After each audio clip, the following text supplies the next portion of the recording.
لوگ تم کو عبادت خانوں سے خارج کر دیں گے، بلکہ وہ وقت آتا ہے کہ جو کوئی تم کو قتل کرے گا وہ گمان کرے گا کہ میں خدا کی خدمت کرتا ہوں۔ خداوند کے زندہ اور پاک کلام میں سے یوحنا کی انجیل اس کا 16واں باب۔ میں نے یہ باتیں تم سے اس لیے کہیں کہ تم ٹھوکر نہ کھاؤ۔ لوگ تم کو عبادت خانوں سے خارج کر دیں گے، بلکہ وہ وقت آتا ہے کہ جو کوئی تم کو قتل کرے گا وہ گمان کرے گا کہ میں خدا کی خدمت کرتا ہوں۔ اور وہ اس لیے یہ کریں گے کہ انہوں نے نہ باپ کو جانا نہ مجھے، لیکن میں نے یہ باتیں اس لیے تم سے کہیں کہ جب ان کا وقت آئے تو تم کو یاد آ جائے کہ میں نے تم سے کہہ دیا تھا، اور میں نے شروع میں تم سے یہ باتیں اس لیے نہ کہیں کہ میں تمہارے ساتھ تھا، مگر اب میں اپنے بھیجنے والے کے پاس جاتا ہوں، اور تم میں سے کوئی مجھ سے نہیں پوچھتا کہ تو کہاں جاتا ہے، بلکہ اس لیے کہ میں نے یہ باتیں تم سے کہیں تمہارا دل غم سے بھر گیا۔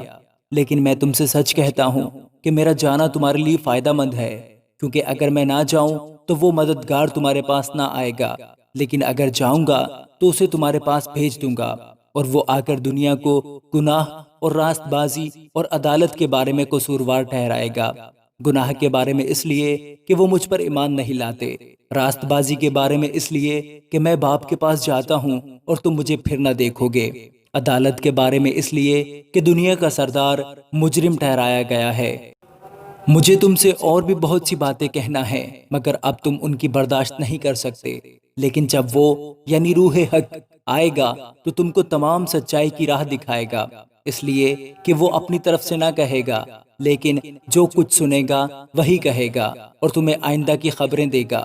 وہ میرا جلال ظاہر کرے گا، اس لیے کہ مجھ ہی سے حاصل کر کے تمہیں خبریں دے گا۔ جو کچھ باپ کا ہے وہ سب میرا ہے، اس لیے میں نے کہا کہ وہ مجھ ہی سے حاصل کرتا ہے اور تمہیں خبریں دے گا۔ تھوڑی دیر میں تم مجھے نہ دیکھو گے، اور پھر تھوڑی دیر میں مجھے دیکھ لو گے۔ پس اس کے بعد شاگردوں نے آپس میں کہا، یہ کیا ہے جو وہ ہم سے کہتا ہے کہ تھوڑی دیر میں تم مجھے نہ دیکھو گے اور پھر تھوڑی دیر میں مجھے دیکھ لو گے، اور یہ کہ اس لیے کہ میں باپ کے پاس جاتا ہوں۔ پس انہوں نے کہا کہ تھوڑی دیر جو وہ کہتا ہے یہ کیا بات ہے، ہم نہیں جانتے کہ کیا کہتا ہے۔ یسوع نے یہ جان کر کہ وہ مجھ سے سوال کرنا چاہتے ہیں ان سے کہا، کیا تم آپس میں میری اس بات کی نسبت پوچھ پاچھ کرتے ہو کہ تھوڑی دیر میں تم مجھے نہ دیکھو گے اور پھر تھوڑی دیر میں مجھے دیکھ لو گے؟ میں تم سے سچ کہتا ہوں کہ تم رو گے اور ماتم کرو گے، مگر دنیا خوش ہوگی۔ تم غمگین تو ہوگے، لیکن تمہارا غم ہی خوشی بن جائے گا۔ جب عورت جننے لگتی ہے تو غمگین ہوتی ہے، اس لیے کہ اس کے دکھ کی گھڑی آ پہنچی، لیکن جب بچہ پیدا ہو چکتا ہے تو اس خوشی سے کہ دنیا میں ایک آدمی پیدا ہوا، اس درد کو پھر یاد نہیں کرتی۔ بس تمہیں بھی اب تو غم ہے، مگر میں تم سے پھر ملوں گا اور تمہارا دل خوش ہوگا، اور تمہاری خوشی کوئی تم سے چھین نہ لے گا۔ اس دن تم مجھ سے کچھ نہ پوچھو گے۔ میں تم سے سچ کہتا ہوں کہ اگر باپ سے کچھ مانگو گے تو وہ میرے نام سے تم کو دے گا۔ اب تک تم نے میرے نام سے کچھ نہیں مانگا، مانگو تو پاؤ گے، تاکہ تمہاری خوشی پوری ہو جائے۔ میں نے یہ باتیں تم سے تمثیلوں میں کہیں۔ وہ وقت آتا ہے کہ پھر تم سے تمثیلوں میں نہ کہوں گا، بلکہ صاف صاف تمہیں باپ کی خبر دوں گا۔ اس دن تم میرے نام سے مانگو گے، اور میں تم سے یہ نہیں کہتا کہ باپ سے تمہارے لیے درخواست کروں گا، اس لیے کہ باپ تو آپ ہی تم کو عزیز رکھتا ہے، کیونکہ تم نے مجھ کو عزیز رکھا ہے اور ایمان لائے ہو کہ میں باپ کی طرف سے نکلا۔ میں باپ سے نکلا اور دنیا میں آیا ہوں، پھر دنیا سے رخصت ہو کر باپ کے پاس جاتا ہوں۔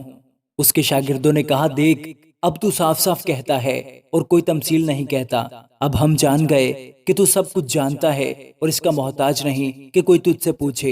اس سبب سے ہم ایمان لاتے ہیں کہ تو خدا سے نکلا ہے۔ یسوع نے انہیں جواب دیا، کیا تم اب ایمان لاتے ہو؟ دیکھو وہ گھڑی آتی ہے، بلکہ آ پہنچی کہ تم سب پراگندہ ہو کر اپنے اپنے گھر کی راہ لوگے اور مجھے اکیلا چھوڑ دو گے۔ تو بھی میں اکیلا نہیں ہوں، کیونکہ باپ میرے ساتھ ہے۔ میں نے تم سے یہ باتیں اس لیے کہیں کہ تم مجھ میں اطمینان پاؤ۔